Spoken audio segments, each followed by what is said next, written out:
Boa tarde, trabalhadores e trabalhadoras. Nós estamos aqui com mais uma edição do Economia e Política, e nessa tarde, já mais quentinha, né, assim, um pouquinho mais quente, com a temperatura já subindo aqui na capital do Paraná, nós traremos um assunto da maior importância.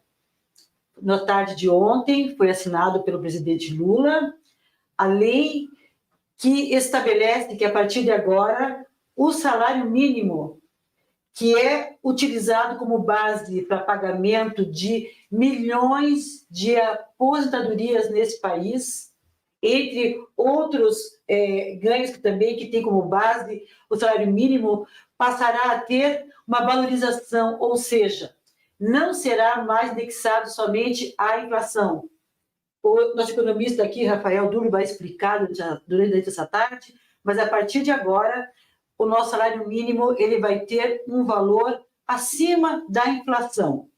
É muito importante porque a valorização do salário mínimo foi uma conquista nos primeiros governos do presidente Lula, e ele foi completamente estagnado e parou a partir de 2019, com o governo Bolsonaro, onde foi baixada uma medida provisória, definindo que, a partir daquela data, o salário mínimo teria apenas a correção da inflação, e olha lá.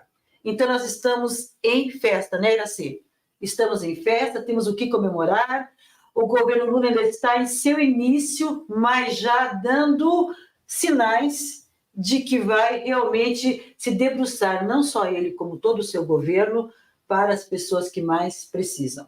Uma boa tarde, Rafael Duro, que prazer estar com você aqui. O Rafael, que é técnico do Diese aqui no Paraná. Tudo bem com você? Boa tarde, Gilce. Boa tarde a todos e todas que nos acompanham nas redes sociais.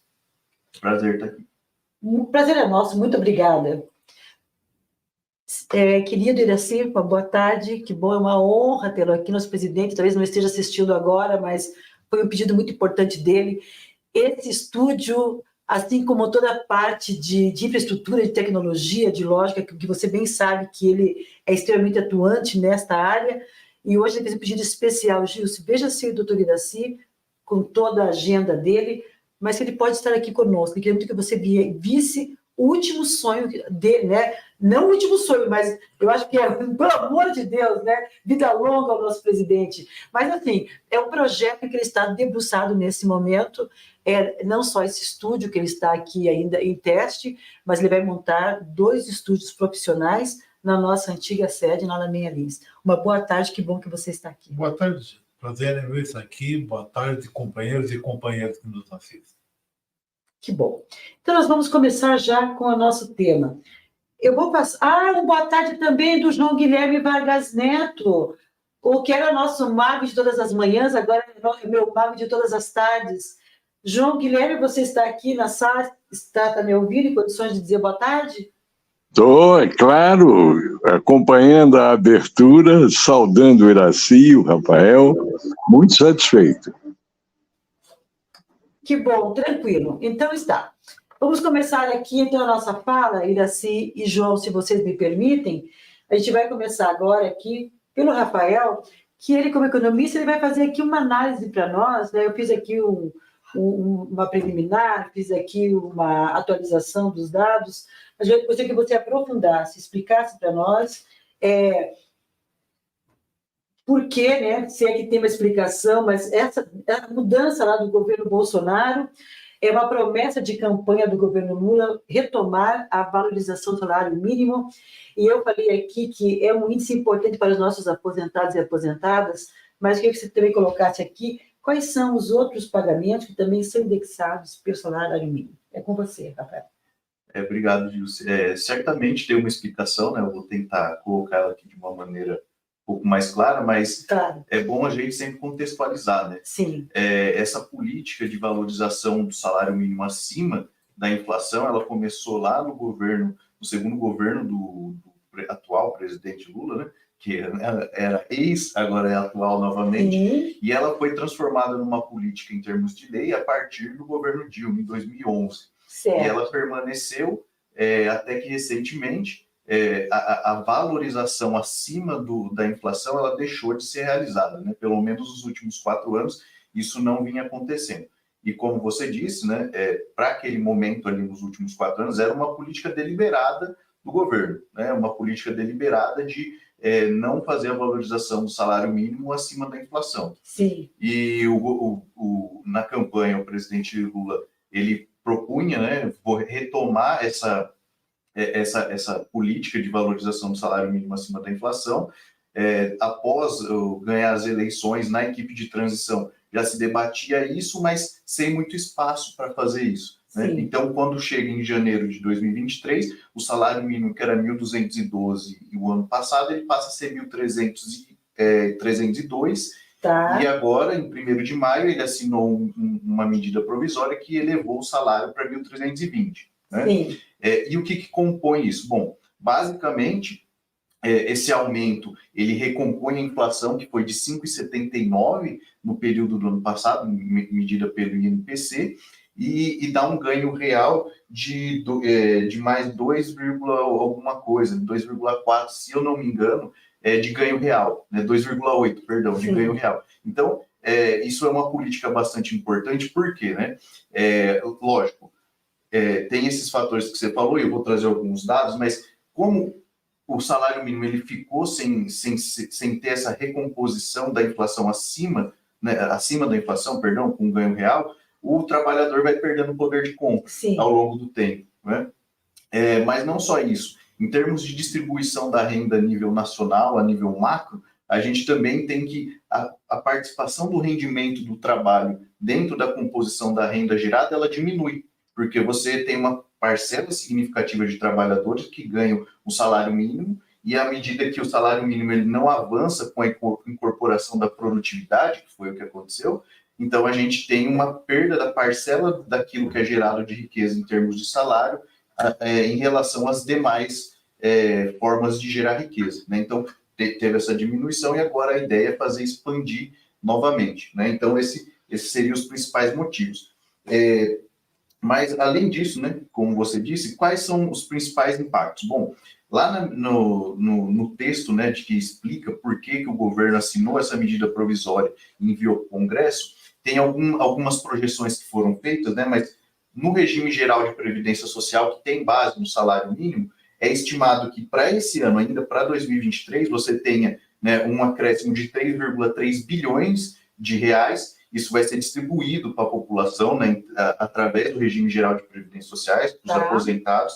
O ano que vem, mais 4,8 bilhões, e em 2025, mais 4,9 bilhões. Então, isso é uma injeção de recursos na economia muito importante, porque as pessoas vão gastar, né? E ainda mais se a gente considerar que no regime de previdência geral, a gente está considerando ali os aposentados. Mas não é só isso, né? Ele tem alguns efeitos a título de desdobramento que são muito importantes. Por exemplo, né, seguro-desemprego também vai ter um impacto positivo. Vai ter um impacto positivo no abono salarial, e muitos dos benefícios que são pagos dentro do sistema de seguridade social, eles também têm como base o salário mínimo. Então, esse campo da seguridade social, ele vai, através desse aumento real do salário mínimo, ele vai ter um efeito bastante impactante, ou um efeito bastante significativo na economia como um todo.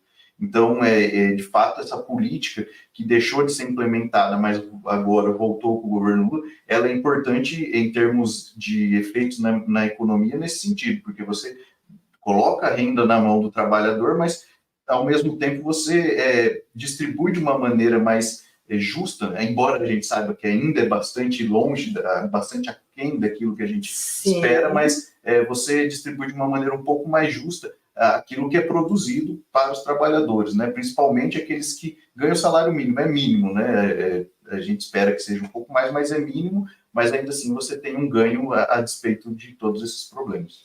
Você pode aqui nos detalhar, na medida provisória, né, que foi transformada em lei, então existia ali a forma do cálculo. Como é que se compõe esse cálculo para que realmente tenha um aumento além da inflação? Fala do PIB, que você explicar isso para nós, tá? O pessoal que acompanha aí os sindicatos sabe que quando a gente tem a negociação, geralmente a data base é a inflação acumulada no período dos últimos 12 meses. A ideia é que é a mesma, só que além dessa inflação acumulada pelo INPC nos 12 meses, vai ser acrescentado o crescimento do PIB nos 2 últimos anos, que era exatamente a política que era colocada antes. Então, você tem a recomposição inflacionária e, além disso, um ganho real, que seria o ganho do crescimento do PIB nos 2 últimos anos. Correto. Muito bem. Nós já vamos voltar para as questões técnicas, mas eu quero também falar politicamente sobre isso. Antes de conversar aqui com o nosso amigo, nosso cientista político, o João Guilherme, Iracy, nós estamos numa luta para conseguirmos aumentar, diminuir nossas taxas de juros, diminuir as taxas de juros. Tivemos, assim, vamos falar, um sinalzinho muito tênue ainda na reunião do Copom agora do mês de agosto. Nós esperamos que a taxa diminua para que a gente possa produzir, a economia possa se movimentar e o país volte a crescer e que a gente saia dessa situação que a gente está. E quando falo situação, não é uma coisa assim genérica. A gente está falando da crise nas montadoras, que a gente sabe que tudo isso afeta as montadoras. A crise da indústria brasileira, que está em... Como a gente fala lá, naqueles doentes terminais no UTI, está em aparelhos, né? Nós temos aí uma nova proposta, um novo ministro da indústria, mas nós também entendemos que precisamos levar propostas, né? O movimento sindical brasileiro precisa se reunir, levar propostas ao ministro para que as coisas possam andar de uma forma que chegue.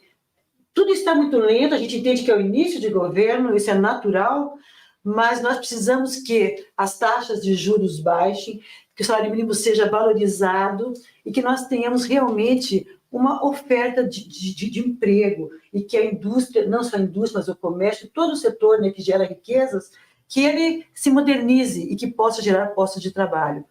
Eu queria que você fizesse uma análise desses primeiros 8 meses do governo Lula, das promessas que foram colocadas lá no Ideário Nacional para a eleição. O que você já percebe que vem se desenrolando, Iracy?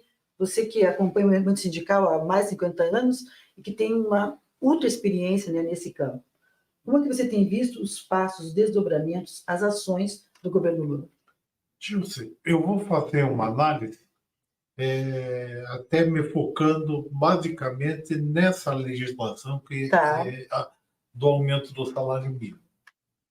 Nós sabemos que o que move o país é a renda que gira. Certo. E o Brasil, ele é um dos países que tem uma concentração de renda tão grande, de uma injustiça muito grande. No governo Lula, lá, desde o primeiro, quando começou essa valorização do próprio salário mínimo, de facilitar as negociações para poder os trabalhadores avançarem um pouco mais, começou a se obter alguns resultados nessa distribuição de renda. Por exemplo, naquela oportunidade, nós víamos que a indústria automobilística começou a florescer, começou a vender. Sim. Ainda que fosse uma coisa que se dizia que podia ser um bolsão e criar um grande problema na sequência, não criou um grande problema. Não. Mas nós tivemos trabalhadores tendo acesso a comprar veículos. Né? Eram os veículos vendidos em 70 meses, 72 meses, mas dava a oportunidade de comprar. Por quê? Porque ele tinha a sua renda sido valorizada de forma a poder. E aí não vamos nos esquecer e vamos lembrar do seguinte. Em janeiro de 19, e eu não vou falar que não foi uma fala do ex-presidente Bolsonaro, mas foi do seu mentor econômico da economia, dizendo o seguinte, que era impossível continuar valorizando o salário mínimo e continuando a tentar fazer essa distribuição de renda, porquanto era inadmissível ver empregada doméstica viajando para a Disney. Quer dizer, como se ir para a Disney fosse um privilégio de quem está no ápice da concentração de renda. Sim, Né? sim. Então, aí a gente vê como é que os governos escolhem as suas prioridades. Tem impactos no aumento do salário mínimo, e o Rafael foi claro em dizer isso. Tem impactos? Tem impactos. Impactos favoráveis, impactos alguns desfavoráveis, porque às vezes, por exemplo, no poder público, que é muito mal administrado, é o maior e o pior empregador, né, que existe no Brasil, é o poder público, não há um cuidado, não há um tratamento com muito cuidado para se preservar essas finanças e gastar exatamente onde precisa. Nós sabemos, os cargos de confiança, que agora estão até começando a prevalecer, se acabam os cargos efetivos que estão se aposentando, que vão se encerrando, e se agregam cargos de confiança. Sim. Né? Sim. Que, no fim, gastam muito mais do que os cargos efetivos, cargos de funcionários de Estado, realmente, que deveriam estar ali de forma permanente. Mas há algum impacto? Há. Mas, por outro lado, também há o aumento da base de contribuição da Previdência. Sim. Se há aumento do gasto da Previdência com os benefícios, por outro lado, aqueles que contribuem com a Previdência vão contribuir sobre um patamar mais alto também, que vai, teoricamente, nos cálculos atuariais, vai suprir isso. Sim. Então, é uma questão de prioridade do governo. Vai tirar algum dinheiro do orçamento para gastar com o salário mínimo? Vai. Vai repor esse dinheiro também só com a existência do salário mínimo maior? Vai. Mas, por outro lado, os benefícios que você tem de valorizar a renda e tirar um pouco dessa concentração, distribuir melhor a renda, vai possibilitar, sim, que o comércio comece a vender um pouco mais. O Rafael levantou alguns números em relação a isso. A indústria comece a vender, porque o comércio vendeu, né? E comece a se dar a oportunidade de novo para os trabalhadores e trabalhadoras a terem acesso àquelas coisas que foram vedadas a eles pela cabeça que houve nesses últimos 4 anos, que achava que tinha que manter a concentração e que tinha que se economizar, era nesse gasto de valorizar a renda do trabalhador ou das pessoas que recebem menos. Foi bom você lembrar, né? A gente não deve esquecer de coisas ruins para que a gente não repita esses erros. Aliás, essa é a ideia lá na Europa, em relação aos monumentos que existem em relação ao que aconteceu na Alemanha, né, os 6 milhões de judeus, existe esse pensamento civilizatório, assim, que a gente não pode esquecer para que as coisas não retomem. Eu acho que entre as falas infelizes, né, não só do governo Bolsonaro, mas do seu ministério, de todos que estavam ali o cercando, essa foi uma das falas mais tristes que nós tivemos, né, notícia, porque dizer, imagine, né, ele consegue voltar lá ao tempo da escravidão, como se as pessoas, né, os funcionários que trabalham nas casas das pessoas não têm direito à mobilidade social, não têm direito a viajar, a conhecer outras coisas. Então, pode falar. Assim. Mas, Gilce, foi uma fotografia prévia da realidade dos 4 anos seguintes. Sim, é verdade, com certeza. Não saiu do riscado, né? Infelizmente. Não saiu das 4 linhas. Não saiu das 4 linhas, mas é sempre bom a gente lembrar, né, para a gente manter isso vivo dentro de nós, para nós mantermos esses valores civilizatórios e sempre pensar nisso, né, nos valores da democracia, que é tão sagrada. Quando a gente for daqui, não precisa demorar muito. Nós temos eleições já municipais no ano que vem.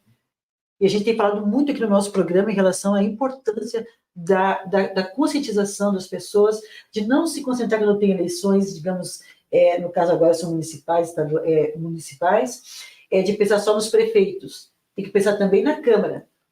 Né? Nós temos que ter essa noção que um prefeito não vai governar sozinho, que ele depende de uma Câmara de Vereadores, que o governador de Estado não governa sozinho, que ele depende de uma Assembleia Legislativa, e que o presidente da República depende de um Congresso Nacional que está lá, que vamos ainda hoje falar dele, das mazelas, das dificuldades. João, venha para cá, João. que eu quero que você fale aqui com a nossa audiência do que você mais entende. Tudo bem aqui, Matheus, para chamar o João? João... Tudo bem, estou ouvindo. Qual foi o papel do movimento sindical brasileiro nessa conquista, João? Deixa eu falar, precisar. Ontem, dia 28 de agosto, é uma data que vai ser inscrita na história dos trabalhadores brasileiros como uma data muito positiva. O presidente Lula, acompanhado de uma grande delegação de ministros e de dirigentes sindicais e de personalidades, incluindo o presidente da Câmara, promulgou um conjunto de leis atendendo às reivindicações que o movimento sindical tinha feito na Conclate de 2022. Pela ordem, promulgou a lei que valoriza o salário mínimo como política permanente. Além de garanti-lo esse ano com seu valor vigente, estabelece na lei a política permanente de valorização do salário mínimo, que é aquela que já foi explicada. A inflação do período, do ano, mais o PIB, o crescimento do PIB de 2 anos atrás. E tem mais. Se o PIB eventualmente for negativo, ele não desconta. Vigora o cumprimento da inflação. Mas também o presidente promulgou a isenção da primeira faixa do imposto de renda até 2 salários mínimos. Até 2 salários mínimos, a isenção total do imposto de renda. Mais do que isso, também mais do que isso, o presidente anunciou a criação de um grupo de trabalho para reaprovarmos a Convenção 151 da OIT. É a convenção que garante direitos sindicais ao funcionalismo público. Nós já tínhamos aprovado essa convenção e o governo Temer havia desaprovado, ou seja, havia negado, denunciado, como se diz tecnicamente. E foi anunciado, então, um grupo de trabalho para novamente reaprovarmos. Na mesma sessão, o presidente anunciou uma medida provisória que taxa os fundos exclusivos de grandes fortunas e um projeto de lei sobre offshore, ou seja, de dinheiro grosso investido no exterior ou depositado no exterior. Então, por várias razões, o dia 28 eu insisto, um dia para ser comemorado.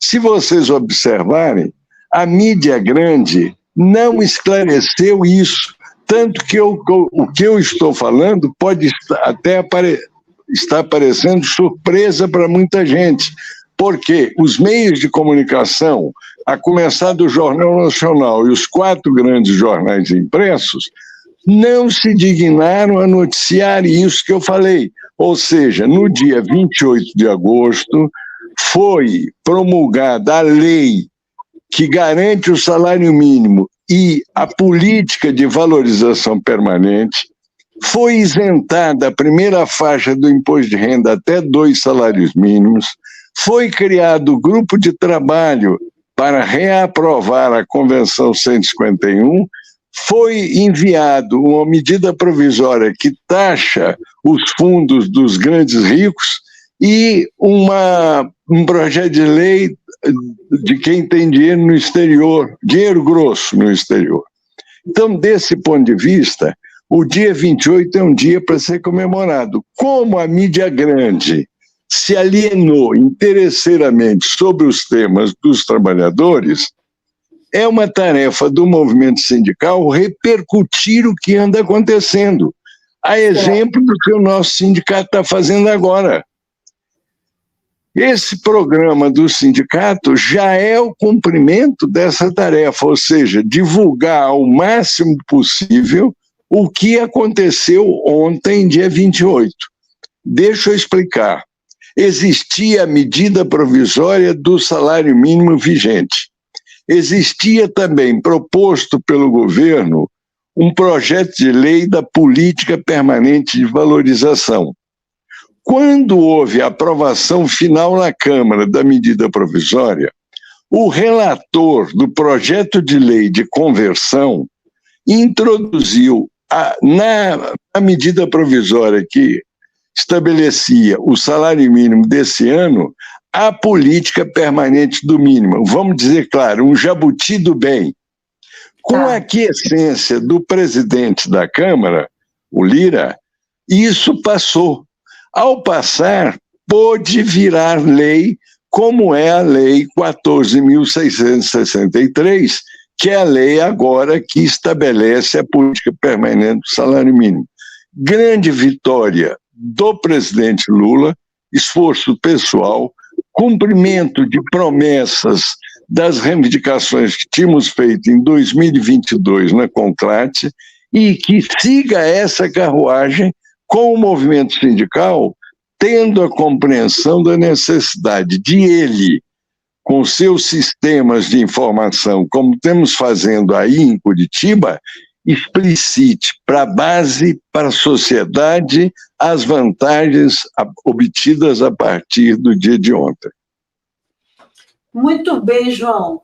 Nossa, sempre o João ele chega aqui, ele faz que nem um cirurgião, ele é preciso. E vamos aproveitar, então, as informações do João e aprofundar um pouco mais aqui. João, não vai embora não, tá? Que a gente tem mais um tempo de programa ainda, tem muito tempo ainda. Você podia falar um pouquinho para a nossa audiência sobre como é que é essa questão? Eu sei que é uma lei nova, que a gente está pegando você aqui no pulo e tudo mais, mas essa história de taxação das grandes fortunas já está há algum tempo. Como é que isso funciona? E dá a impressão, né, pelo que o João nos relatou aqui agora, que é um dia histórico mesmo, porque ao mesmo tempo que ele garante, né, o salário mínimo com um aumento, vou colocar aqui real, que é o que o nosso trabalhador aqui entende, né, na nossa base, e quem mais está nos ouvindo, ao mesmo tempo que ele garante essa renda mínima à população brasileira, também ele tratou de resolver outras questões que são estruturais, como taxar as grandes fortunas. Como é que isso funciona na prática? Olha, alguns pontos, né? De fato, o João trouxe muito bem ali, eu esqueci até de comentar aquela hora. Não tem problema, o João está aqui, o João nos complementa, tranquilamente. Mas só a questão do salário mínimo, de fato, né? Se não tiver crescimento do PIB, não vai ser descontado. Isso porque recentemente a gente teve, 2015 e 2016,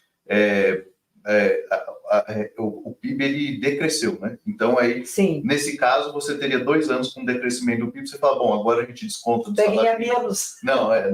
Não faz sentido, né? Não faz. Nesse caso, se o PIB não crescer, só é mantido a recomposição inflacionária. Agora, com relação aos outros pontos que foram aprovados, né? Com a questão das grandes fortunas. É constitucional, está lá, mas ainda não é cumprido desde de 1988 a questão de você taxar as grandes fortunas. O que foi aprovado ontem, especificamente, é que alguns fundos exclusivos vão deixar de pagar o imposto de renda no final para ter 2 cobranças ao longo do ano, numa faixa de 15 a 20, que ainda não está determinada. E o que são esses fundos exclusivos? É exclusivo, ele está falando, são fundos que, no mínimo, 10 milhões e tem um custo anual de 150 mil. Não é qualquer um que pode ter acesso a esse fundo. Sim. É quem tem muito recurso. Então, de fato, se a pessoa tem muito recurso, ela tem que pagar mais. A questão das offshores, como ele disse, são recursos que são colocados fora do país para que eles tenham um rendimento e depois eles são repatriados. Se eu não me engano, ele vai ser debatido melhor, ele foi retirado de pauta para ser... aí o João pode me corrigir no projeto de lei. Para ele ser debatido um pouco melhor, porque tem muito interesse envolvido, claro, inclusive, de quem vai estar fazendo as votações, né? Sim. Mas, de certa maneira, foi, como o João colocou, muito bem colocado, foi vitória do governo, porque ele peitou, né? Até semana passada tinham notícias que o Lira... E aí, quando digo Lira, é porque ele tem muito poder dentro da Câmara, em termos de regulamento, como que ele vai fazer as coisas. Ele não queria colocar isso em votação, não queria levar isso adiante, e o governo peitou, né? Colocou essa situação que é bastante importante. E só mais uma complementação, com relação à questão do imposto de renda, foi proposta de campanha chegar a R$5.000 de isenção de imposto de renda para quem ganha até R$5.000, mas é o primeiro ano, né? Ainda tem até 2026 para que chegue a esse patamar, e é o que o governo pretende.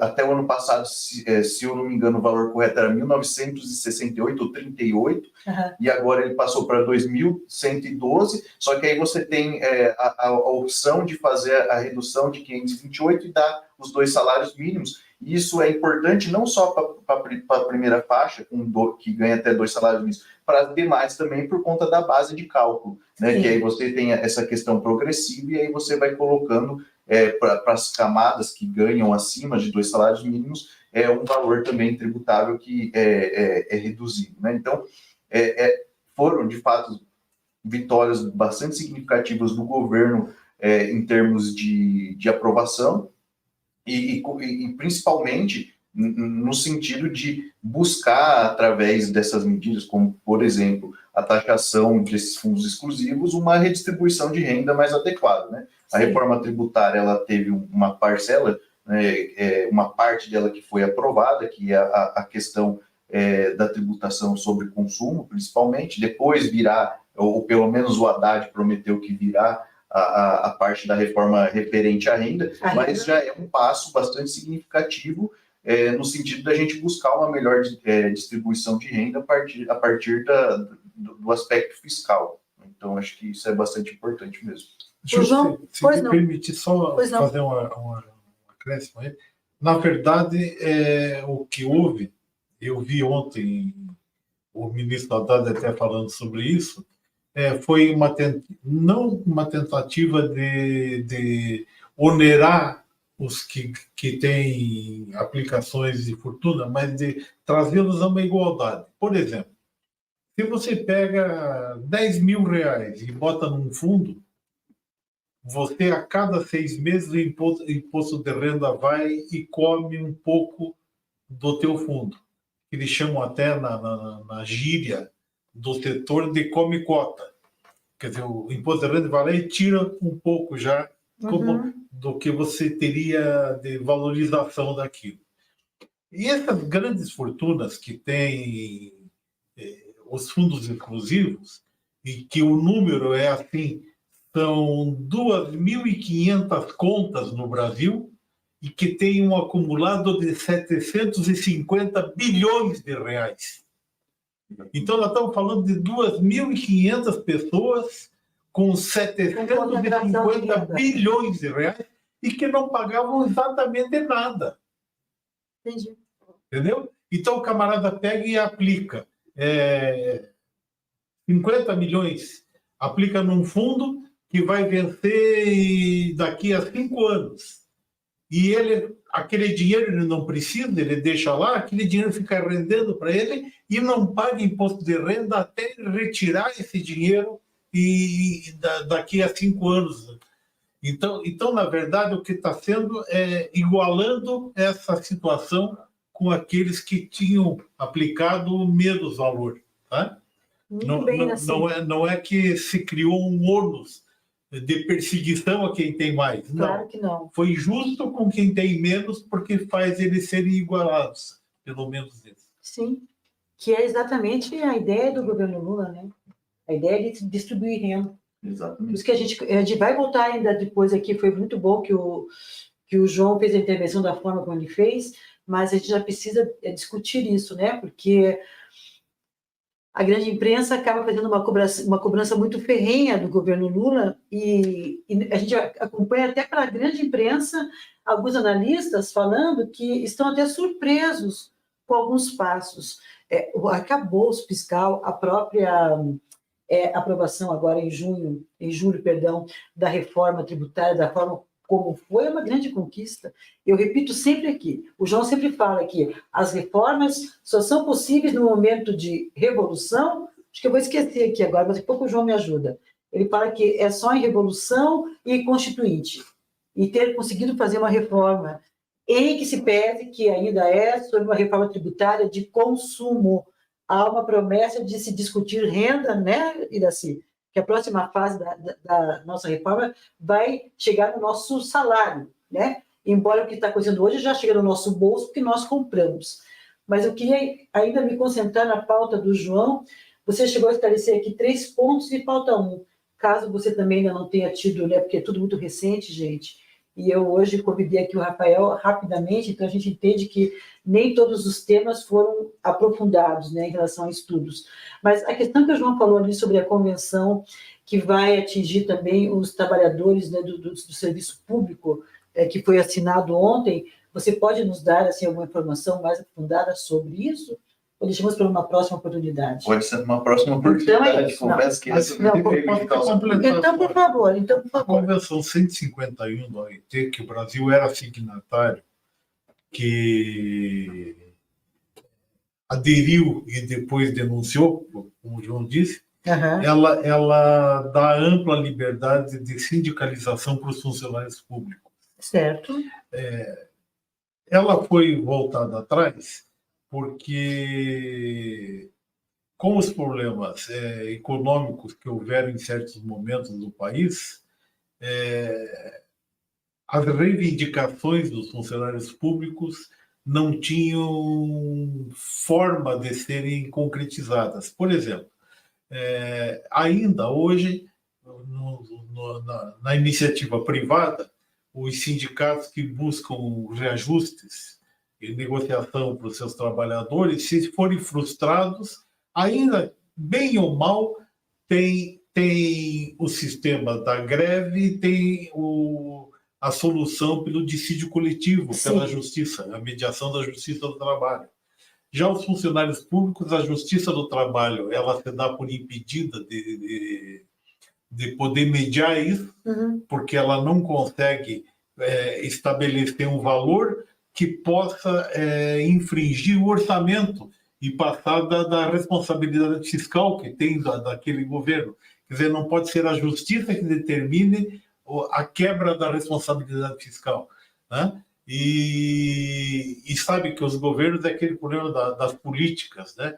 Margaret Thatcher, por exemplo, suportou uma greve dos mineiros de carvão na Inglaterra até acabar com as minas de carvão da Inglaterra. Aliás, é famoso, né? Até acabar com as minas de carvão da Inglaterra. Mas, não, porque era um serviço público, né, que havia. Então, na verdade, o Brasil acabou denunciando, achando que trazia mais, na época, o governo da época trazia mais malefícios do que benefícios, mas o que a luta que tem e a promessa que tem é que volta a ratificar a Convenção 151, que dá ampla liberdade de sindicalização para os funcionários públicos. Que é muito importante para organizar a luta. Uma promessa de campanha também. Nós estamos aqui, estamos aos poucos aqui, ao desenvolver o conteúdo, estamos respondendo um questionamento que fiz aqui no começo, né? Há quantos anos a questão do desenvolvimento das promessas de campanha? Me parece, quero que vocês me corrijam aqui, que a cada ato do governo, tanto nos atos como ontem, que o Lula participou pessoalmente, como também nas ações dos ministérios, que é o caso da Fazenda, que a cada movimentação que ele faz é no sentido de cumprir as promessas, de resgatar uma situação que nós estávamos vivendo nesses últimos, a gente fala 6 anos, né? Porque não foram só 4. Sim. Foram os 2 anos também do governo Temer, onde foram aprovadas a reforma trabalhista, depois, na sequência, já vem a reforma da Previdência, e onde o povo brasileiro, a partir daí, passou a viver numa precariedade que nos... Aí vem a pandemia, que não foi exatamente culpa do governo Bolsonaro, mas por culpa dele, a gente sabe, né, que dos 800 mil pessoas que foram a óbito, nós sabemos já que poderia, no caso, ter chegado em torno, acho que até menos da metade, porque fala assim, 200 mil pessoas que poderiam morrer. Tudo isso, claro, isso tudo são análises de cientistas que dizem que pelo SUS, pelas condições do Brasil, pelo preparo que o SUS tinha, poderiam ter apenas 200 mil pessoas, né, terem ido a óbito. Isso não aconteceu, foi muito mais. Mas o que eu quero dizer? Que de tudo que aconteceu de avalanche negativa para a população brasileira, talvez a Covid foi o que veio, né, que acontece, que a dificuldade dele ali foi em gerir uma questão de saúde de uma forma que não foi gerida. A palavra não é que foi mal gerida, não foi gerida, né?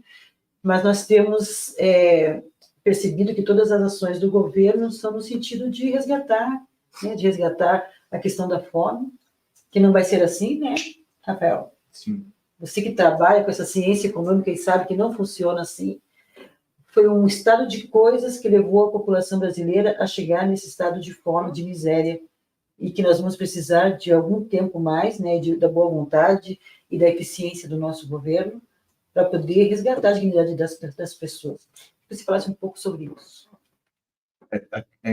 Só a questão de propostas, né? Uhum. Recentemente estava conversando com um amigo e falou: a única coisa que não se pode dizer que o governo Bolsonaro é que ele cometeu estelionato eleitoral. Porque na campanha de 2018 ele não propôs nenhum tipo de política econômica e não fez nada. Inclusive, quando o Paulo Guedes falava, vamos gerar 1 trilhão com privatização, nem isso conseguiu fazer. Sim. Né? Então, não teve nenhum tipo de política econômica, diferente agora, que tinha várias propostas, e para você realizar propostas, sobretudo nas condições políticas, né, da distribuição do Congresso, que está bastante complicado em termos de negociação, é difícil, mas ainda assim tem avançado. Né? E aos poucos as pessoas vão percebendo essas medidas que são aprovadas chegando nas suas vidas. Então, isso é bastante importante nesse sentido.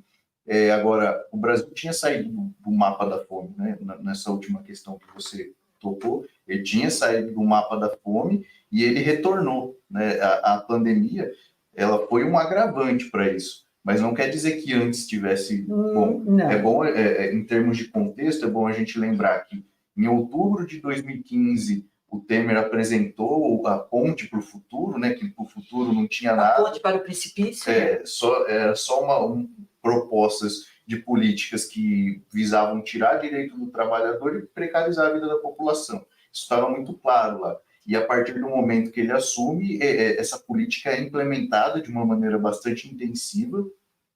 Não foi adiante dentro do próprio governo Temer, por causa daquele áudio lá do Wesley Batista, né, colocou e gravou e falou, tem que manter isso aí. E aí gerou todo aquele problema político, mas ainda assim, quando passa para o governo Bolsonaro, já passa com uma proposta de previdência semi-elaborada, que aí vai ser aprovada no Congresso, e de lá para cá, né, pelo menos até o final do ano passado, nada de concreto em termos da economia foi feito.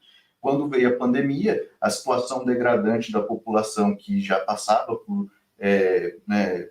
tiradas de direito. Foram mais de 200 artigos da CLT que foram mexidos na reforma da Previdência. Os sindicatos viveram e vivem isso, né? Em termos de arrecadação, de tudo. Em termos arrecadatórios, os sindicatos sofreram isso na pele. E aí você tira esse poder de briga pelas pautas da classe trabalhadora e vai cada vez mais enfraquecendo o movimento de luta por essas pautas. E quando chega em 2020, na situação da pandemia, o país já não estava numa condição muito boa, e isso só agrava. Lógico, foi um agravante, mas a gente tem que colocar, né, como você bem disse, não teve gestão. Até recentemente está tendo aí a CPI dos atos golpistas, mas se a gente colocar no escopo, o Pazuello, que era o estrategista em logística, não conseguiu realizar nenhum tipo de medida logística para entregar as vacinas, sem contar todas as investigações que tem sobre corrupção em cima das doses de vacina. Então, tudo isso aconteceu nesse período, sem contar o modo como era colocado o presidente diante da população, não vou usar máscara, não vou me vacinar, o que poderia ter evitado a morte de muitas pessoas. Com certeza. Então, é um contexto bastante complexo que gera, né, em termos econômicos, os resultados que a gente observou com a volta do Brasil no mapa da fome. Durante a pandemia foi muito divulgado isso, a questão das pessoas na fila do osso, né, que os ossinhos lá que ficam nos açougues, as pessoas passavam a consumir aquilo porque não tinha condição. Sopinha pia, né? Porque o gás também não há recursos para se comprar gás. As pessoas voltaram a fazer. Tem gente que faz a lenha, né? Porque fala, é gostoso fazer a lenha, mas tem gente que voltou a lenha porque não tinha condição de ter o gás. Nossa. Né? E aí a disparada do preço dos combustíveis, com a política da Petrobras também tem que ser colocado tudo isso. Então, quando chegou na pandemia, a situação estava posta para que o quadro fosse pintado e foi pintado da pior maneira possível, né? E a gente chega nos dias atuais com uma perspectiva de melhora, dado a realização de políticas baseadas num projeto de governo que ganhou. Tem dificuldade, a gente está observando, está acompanhando, tem muita dificuldade em termos de negociação do Congresso, mas ainda assim, como o João bem colocou, ontem foi um dia que tiveram várias vitórias de uma vez. Não, e a gente percebe que é uma correlação, até acontece com o Iraci, que a gente, no sindicato, todas as segundas-feiras, das 8 ao meio-dia, tem reuniões de estratégia, né, onde se define a estratégia para a semana quinzenal, e em alguns casos até a longo prazo também. Então, sempre há uma discussão política, porque essa diretoria entende que não dá para gerir o sindicato e as questões de negociações com a base de costas para a política nacional, porque há um impacto direto. Conjuntura, né? A conjuntura ela é fundamental. Então, nós somos bem abastecidos semanalmente, com a participação do Iraci, do João Guilherme, do próprio Cid, que tem nos trazido assim, luz, né, a essas pautas tão importantes. E é muito importante a gente salientar também aqui, eu até vou pôr nesse momento aqui, passar para o Iraci, e estou preocupado que esse programa termine, que eu não levante uma questão para o Iraci. Nós já voltamos aqui, Rafael. Na segunda-feira, agora, pela manhã, houve uma mudança, né, a nossa reunião aconteceu em 3 formatos. Em um local estava acontecendo a executiva, que acontece todas as manhãs. No outro andar, estavam reunidos discutindo questões de saúde do trabalhador. E no andar lá de baixo, com o Sandro, lá no nosso auditório, estava sendo discutidas as questões de previdência. E a gente falou aqui rapidamente sobre as reformas, e eu achei muito importante o presidente destacar na segunda-feira, ele assim, que estava nos acompanhando lá, né? Você não recebeu o link. Você não recebeu o link, mas assim, é um tema que eu vou te passar aqui que você consegue falar tranquilamente, eu não tenho dúvida disso. Ele deixou lá a reunião, né, com o Sandro tocando, ele colocou o seguinte: é importante que nós, trabalhadores e trabalhadoras, discutamos daqui para frente as condições da Previdência. Por quê? Porque as pessoas, né, a princípio, o brasileiro está vivendo mais, a princípio. Porque é importante que tenha condições de vida para poder viver mais, não é só viver mais, é viver mais e viver com dignidade. Então, o Sérgio colocou exatamente isso. E com a reforma da Previdência agora, ele falou assim: levante a mão quem já se aposentou, e daí um número muito grande nos aposentadores, assim, vocês sabem quando vão se aposentar, eles faziam assim com a cabeça, aqui não. E é uma verdade. Porque eu mesma aqui, uma jornalista que acompanha as coisas, né, eu entro aqui no meu INSS e fico meio confusa.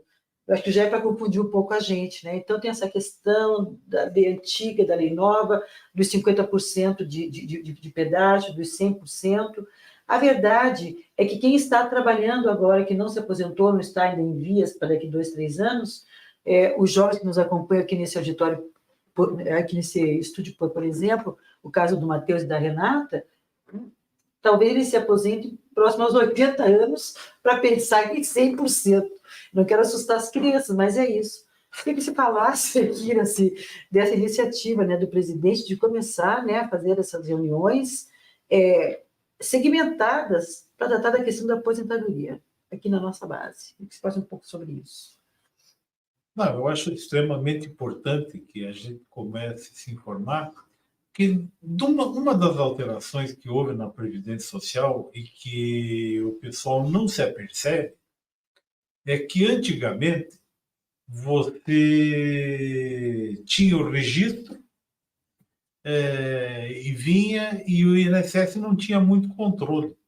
E se a empresa não pagava a tua previdência, você não precisava se preocupar, porque era uma obrigação dela que ela não tinha cumprido. Mas hoje não. Hoje o que conta para a tua aposentadoria são os recolhimentos feitos por você em teu nome na Previdência. Sim. E hoje eles contam isso. Então hoje muita gente tem na cabeça, mas eu comecei a trabalhar com 14 anos, com 16 anos. Não importa. E quando vai fazer a contagem do tempo, vai ver que tem um monte de furo no meio que não dá aposentadoria, né? E pelo sistema atual, a aposentadoria ela não não é obrigatoriamente de um salário mínimo. Ela pode ser proporcional ao salário mínimo, dependendo do tempo de contribuição que houve Vocês estão quando ouvindo? chega na idade. Então tem uma série de coisas que a gente tem que começar a se aprimorar, tem que começar a aprender e discutir. E se nós não fizermos isso agora, a Previdência só tende a piorar. Sim. Só tende a piorar. Porque a tendência é de que, como aconteceu na França agora, que aumentaram, né, a idade para 65 anos, né? E aqui nós já estamos com 70 e... Sim, porque apesar da nova lei, né, Rafael, ela dizer que a gente não vai discutir a Previdência hoje, porque estamos já ao final do programa, mas é importante que as pessoas comecem a buscar informações. E eu prometo aqui que nós faremos vários programas sobre esse tema. Porque apesar da nova lei dizer que a mulher se aposenta com 62 anos e que os homens com 65, não aumentou. Os homens já eram com 65 anos. Essa parte eu estou confusa.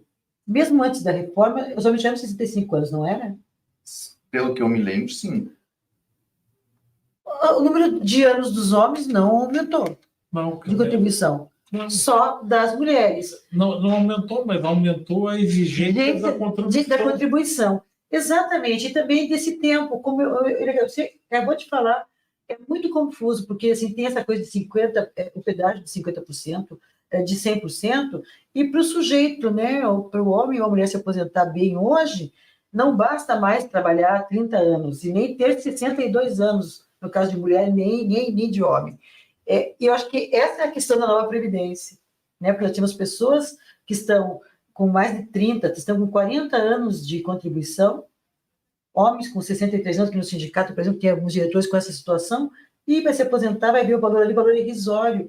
Não existe fator previdenciário, mas existe um fator que diminui, é como se você tivesse que trabalhar até os seus últimos dias, né, de vida. A aposentadoria não é mais a forma de sustentação da pessoa. Ela é um auxílio que a pessoa recebe. Eu vou complementar, por favor, trazendo um fato que em 2015 teve a CPI da Previdência, né? Porque a professora Denise Gentil, lá da Federal do Rio de Janeiro, ela tinha como tese, a tese de doutorado dela, de que o regime de seguridade social no Brasil, ele não era deficitário, ele era superavitário. Aconteciam várias coisas, dentre elas a mais importante, a DRU, que é a retirada de valores de até 30% naquele período, dos recursos do orçamento de seguridade social para distribuir para outros orçamentos. Então, houve a CPI e chegou-se a essa conclusão, né? E que aí você tirava recursos do orçamento de seguridade social e ele acabava ficando com falhas, né? Com buracos. E eu lembro que na época, até eu estava ouvindo a rádio, uma daquelas rádios grandes aqui, né, que a gente escuta, e o comentarista falou, não, é mentira, é o contrário, você tira recursos do orçamento fiscal para colocar na Seguridade Social e deixa de fazer investimentos e tudo mais. Mas qual que é o ponto, né, que eu quero chegar aqui? Todo esse movimento foi feito em cima da Seguridade Social porque ela gera recurso, né? Então, por exemplo, hoje em dia, tanto eu quanto os colegas ali, já pensa, olhando, vou ter que trabalhar até os 70, quase 80 anos. Ele está dentro, né? Tô dentro. Mas todas as crianças dele também está dentro. Mas a gente olha para o futuro pensando nisso, mas qual que é o plus aqui, né? O que tem a mais? Você vai ter que pensar agora numa previdência complementar. E isso é muito interessante para quem? Para o sistema financeiro. Claro. Porque você fala, bom, aquele sujeito ali não vai se aposentar mais nem com o mínimo, então agora ele vai ter que procurar uma forma de fazer um rendimento adicional para que no futuro ele tenha condições. E aí o pessoal começa a procurar previdência privada, né, previdência complementar. O que aconteceu? Né? Então isso também é bastante importante lembrar, porque foi um fato que ocorreu, né? E vem acontecendo, inclusive. Muito bem. No Chile, bem isso. No Chile, né? Sim. Sim. Nossa, gente, os meus convidados estão muito afiados, assim, acho que eu vou manter essa trinca aqui, hein? Eles se complementam muito bem, eu adorei. João está aqui conosco, está aqui na sala, tudo bem? João, eu queria que você deixasse uma mensagem. Eu quero voltar ao tema. Eu quero voltar à pauta original, porque em cozinha que tem muito cozinheiro, a comida sai salgada ou sem sal. Então, o dia 28 de agosto foi uma vitória espetacular do presidente Lula. Ele demonstra duas coisas: a persistência em normalizar a vida nacional e abrir caminho para o desenvolvimento com distribuição de renda e atendimento das necessidades do povo trabalhador. Essa é a questão central. Do ponto de vista nosso, da nossa tarefa, nós devemos repercutir ao máximo essa vitória. Até mesmo quando eu falei no Jabuti do Bem, eu quero explicar para vocês. Quando o relator do projeto de lei de conversão fez a sua proposta, ele incluiu a taxação do offshore.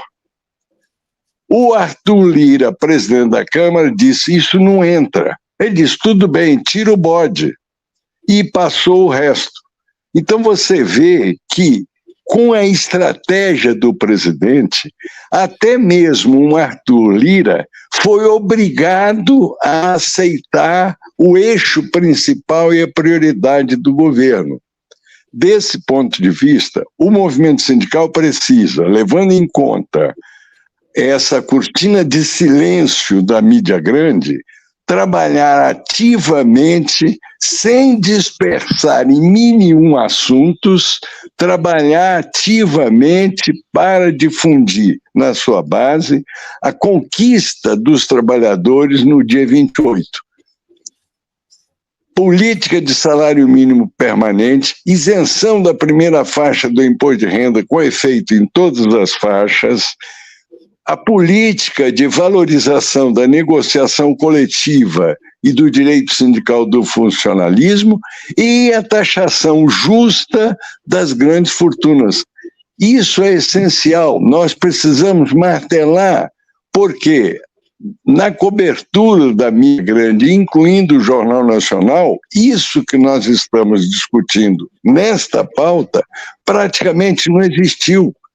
Se o movimento sindical não assume a tarefa dele divulgar, como nós estamos tentando fazer, e divulgar apesar da multidão de problemas que existem, nós não colheremos os frutos dessa vitória. E digo para vocês uma coisa: em julho desse ano, o DIEESE demonstrou que 90% das negociações foram com ganho real, 10% empataram com a inflação e só uma negociação teve perda. Repara, o nosso movimento, que tem sido efetivo na condução das negociações, exemplo, mês de julho, ele tem no dia 28 a data de valorização do nosso movimento, do que nós representamos, do que nós reivindicamos e fomos atendidos e daquilo que continuamos a reivindicar. Muito bem, João. Pode deixar o João aqui na tela, gente, porque ele vai se despedir de nós, tá? João, é um prazer tê-lo aqui conosco, tá? Se despeça aqui de todo mundo, do nosso pessoal que está aqui no nosso estúdio, dos trabalhadores, e somos muito gratos. Como sempre, você foi preciso e atento ao tema. Muito obrigada. Eu que agradeço, e eu faço uma saudação reverenciada ao Iraci, ao companheiro do Rafael, e eu valorizo muito, Gilce, o trabalho que o nosso sindicato tem feito sistematicamente. Eu quero dizer para vocês, hoje, em São Paulo, as direções sindicais das centrais estão discutindo se vão repercutir ou não a vitória do dia 28. E o nosso sindicato já tomou a frente e está fazendo o que nós deveríamos, em geral, fazer. Eu digo que está discutindo porque a reunião está se prolongando até agora e eu não sei ainda se conscientemente bater o martelo no assunto. Saúdo, portanto, o nosso sindicato, que é vanguarda do movimento sindical hoje no Brasil, até mesmo na presteza em entender o alcance do que anda acontecendo em geral. Com certeza. E vamos colocar todos os méritos para o nosso presidente, porque, como adiantamos a pauta da tarifa zero do Política e Economia ontem, essa pauta iria ao ar na quinta-feira agora. Então, o presidente, logo cedo, acho que às 7h da manhã, já me ligou: Gilson, vamos adiantar? Chama o João, chama o Iraci, busca lá os nossos companheiros do DIET para poder dar essa sustentação também técnica ao tema, e vamos colocar no ar hoje. Nosso presidente, ele é assim mesmo, né? Ele está ali à frente do seu tempo. Obrigada, João. Parabéns. Obrigada, João. Deixa aqui eu quero agradecer muito também, porque foi pego no laço, gente, cheio de reuniões. É bom ser sincero, porque é assim mesmo, a gente sempre valoriza muito. Estivemos aqui com o Sandro ontem, no conteúdo excelente, com o vereador Erivelto, discutindo a questão da tarifa zero, que é um tema importantíssimo para a nossa sociedade também. Estamos discutindo hoje a valorização do salário mínimo. A gente conversa com vocês e sabe que a agenda de vocês ela é ultra, né? Ultra Blaster ocupada. Você está aqui conosco agora, compartilhando o seu tempo conosco, que significa muito para todos nós, trabalhadores e trabalhadoras metalúrgicas, e a todos que estão aqui nos acompanhando. Então, por favor, se despeça aqui do nosso povo. Eu que agradeço a oportunidade, Gilson, e a todos que estão acompanhando a gente. É um prazer estar aqui, né? O Diese, né, tem esse trabalho mesmo técnico de acompanhar, de assessorar os sindicatos, sobretudo aqueles que são filiados a nós. Para quem, né, está no sindicato, não é filiado, fica aí o convite, feliz a nós. E Feliz só a dizer nós. que ontem a discussão foi muito boa, eu pude acompanhar pela internet.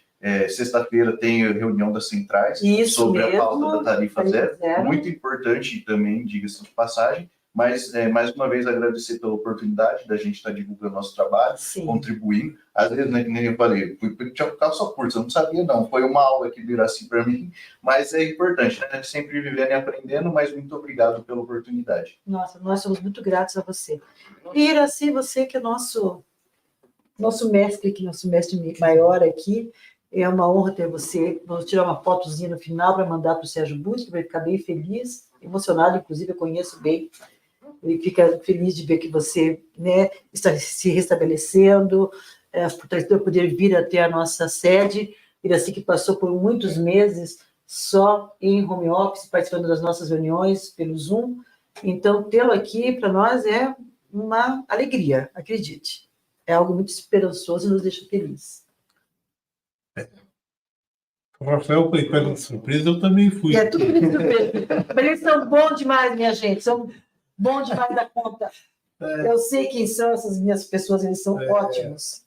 Eu fui convidado para estar aqui às 11 horas da manhã. Isso, foi cedo. Rafael foi bem mais tarde. Olha, fui generosa com ele, olha que bacana. Mas sempre é um prazer, Gilson, a gente bate papo. Hoje tivemos esses dias um bate-papo. Lembrando a história do sindicato, né? Que foi extremamente prazeroso para todos, estamos recordando as coisas, e sabe que nós não trabalhamos para esse sindicato, nós somos desse sindicato. É bacana, vai fazer chorar já. Ó.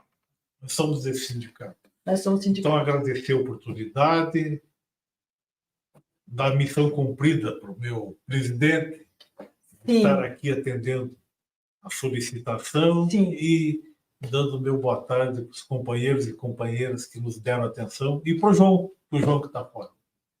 O João que é um querido.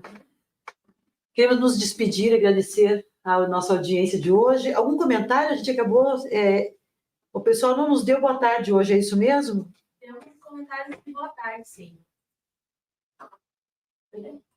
Beleza? Muito bons os comentários, pois na época em que permaneceu a regra do PIB sobre o salário mínimo. E o outro foi...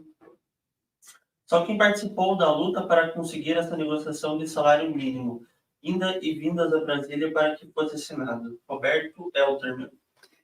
Seu Roberto, maravilhoso. Nós agradecemos em nome do seu Roberto a todos que nos acompanham aqui. As pessoas podem assistir o nosso programa no horário dele, que é das 14h30 às 15h30.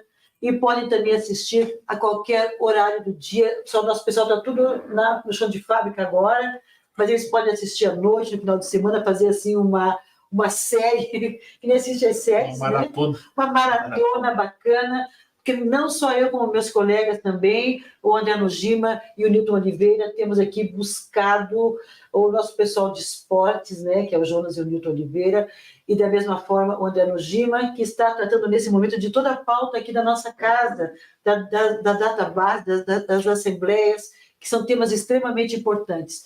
Obrigado, sou sempre grata pelo tempo de vocês. Eu espero que vocês compartilhem o nosso conteúdo. Batam o nosso sininho para poderem serem avisados quando tem conteúdo novo, tanto lá no Face como no YouTube. E compartilhe. Se você gostou, gente, compartilhe. Compartilhe, porque trabalhador informado é trabalhador feliz que vai além. Um grande beijo para vocês e até a próxima semana. Tchau.